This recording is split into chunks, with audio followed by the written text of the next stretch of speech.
Hi everyone and welcome. My name is Dean Krieger, or aka Mr. K, and today I'm excited to share a presentation with you that I recently gave to a group of passionate teachers in regards to growth mindset.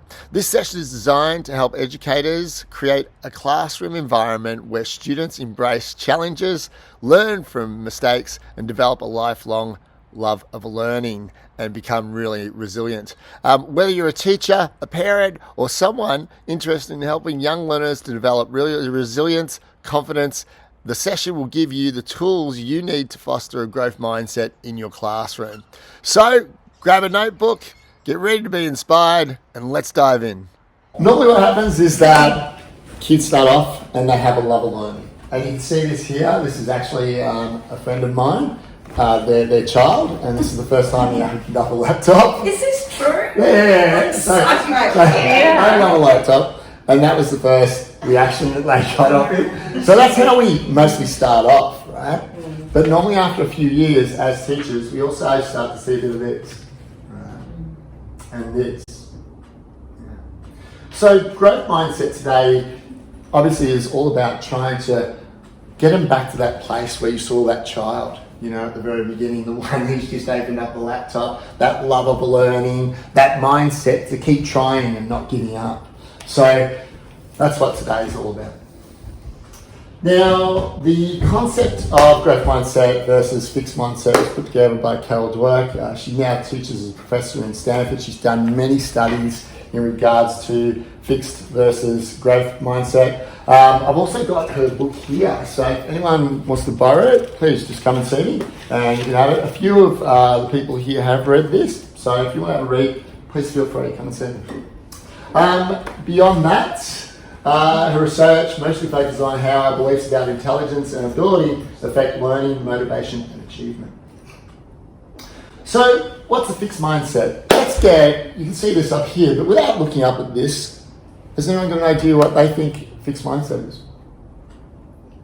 Just making the statement that you can't do something and you're not willing to try. I can't do it. I'm hopeless at that. Yeah. I can never run. I hate running. That's true. Leaves you stagnant. Yeah. Yeah. Excellent. Yes? But also from a teacher perspective, it's like, well, a student can't do this, so therefore I'm going to pigeonhole them, and so this is like they can't do it and it's fixed. Yeah, so you haven't got those situations. I think we can think of it. I can remember some of those things when I was younger. But apart from that, it's also, let's get back to the idea that they think that their skills are innate, like that they don't have skills beyond what they were born with, or they've developed to a certain level and they can't go beyond a certain level. So that's what fixed mindset really is. And there's a couple of characteristics here. They avoid challenges for fear of failure. Give up easily when faced with difficulty. They view effort as pointless. If I have to work hard, I must not be good at it. They ignore or react defensively to feedback, and sometimes they feel threatened by success of others. So that's another factor here is that sometimes you'll find that people with fixed mindset will compare themselves constantly to others instead of looking at themselves and comparing themselves against themselves a week ago or 2 months ago. An example of fixed mindset thought might be, I'm just not good at math, I'll never be able to do it. Right, writing themselves off straight away. Now, growth mindset. So growth mindset is basically that they can develop over time their abilities. They believe they can get better at things if they just put the effort in. Here are some key characteristics. Embraces challenge and persists through difficulties. Can you think of a kid in any of your classrooms? I'm pretty sure you can. There's quite a lot of them, I believe, that seems to persist all the time and never give up. Yeah? Absolutely, but the other thing I think is that we can teach this, yes, can't we? Absolutely. And use these positive kids as role models. Yeah, a model for it. You were shaking your head for a second. Who were you thinking about?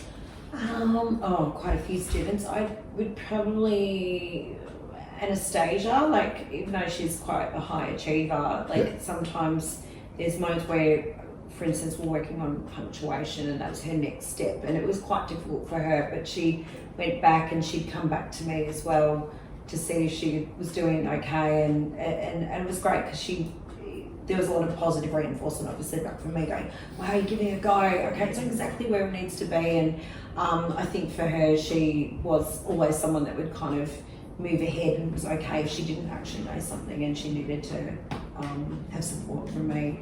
This is a great example. Yeah, so this is a great example of growth mindset. Obviously, you've got this child who is enthusiastic about learning, which is great. So they see it as an opportunity to grow. They also see mistakes. They don't really see it as like a reflection of who they are if they make a mistake, but they see it as a learning opportunity as well. So that's what Anastasia was all about. And the great thing is that normally you see the growth mindset guys looking for feedback. So that's great. They view effort as a necessity for improvement. Learn from criticism and feedback, which is great. Sees mistakes as opportunities for learning and feel inspired by others. Example of growth mindset thought would be, I can't do this yet. And some of you know because you know the power of yet. But if I keep practicing and trying different strategies, I'll improve.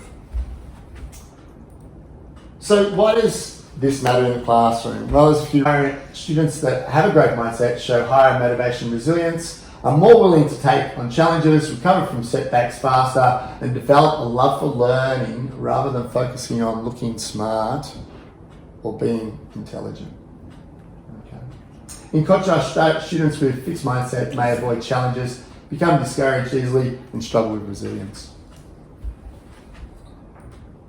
So, as teachers, how can we actually make sure that we're fostering a growth mindset within our classes? And here are some suggestions that Carol Dweck has come up with. Number one, praise effort and process and strategies and persistence, and don't focus in on intelligence. The interesting way of doing this is that normally when you're focusing on intelligence, you're using a lot of labels normally, adjectives. But what you'll find that once you start praising things like effort, strategies, persistence, you'll start using verbs a lot. So that's a big difference there. Another thing that she's actually recommended for teachers is teach students about the brain's ability to grow through learning. This is neuroplasticity. The idea that basically your brain grows with learning. Okay, so and anyone can grow their brain through learning. So there's a great resource out there which I'll send through to you guys. It's actually a video and it's called Brain Jump with Ned the Neuron, and it explains how learning grows your brain. And your brain changes constantly throughout your life, and whatever you do or decide to do can help you through learning. Apart from that, number 3, normalise mistakes as part of learning. Kids obviously in the classroom, you made a mistake, that's okay. Okay, what can we learn from it? That sort of thing. And on a grander scale, you see people out in the public doing this as well. And, I used to be a fan of Elon Musk, but that's changed recently. But, the way he makes different iterations of that rocket and keeps sending it up better and better each time. And it's a learning opportunity each time they send up that rocket. Use the power of yet, and that gets back to what we were talking about before. So yet actually opens up the idea that there's a future that you can do it. So encourage students adding yet to statements like, I can't do this yet. Yeah. Now, apart from that, how can you reinforce practical classroom strategies, or these strategies we've talked about? Well, there's a few different ways. One is the power of language. So share examples of growth mindset versus fixed mindset. You can create that awareness around that. Provide a cheat sheet of positive language. I've tried to actually do that for you. So in here, I'll give you handouts at the end of this. I haven't given them out at the beginning because I know what happens when I hand out a handout at the beginning. I'll give that to you at the end. It's basically a cheat sheet in there of different language that you can use. It's also got a rundown tonight of all the material that we've gone through as well, and some links to also different resources. Apart from that, growth mindset activities, you could reinforce reflection, or effort reflection they call it. And this is really great because you can get them to do some writing at the same time. right, around this. So what you can do is use this, use this sort of stuff in your writing lessons if you wanted to, right, to reinforce not only their writing, but obviously that growth mindset. Cool. The other one is the power of encourage students to reframe statements. I can do fractions. I can't do fractions yet. Oh, sorry, I can't do fractions. I can't do fractions yet.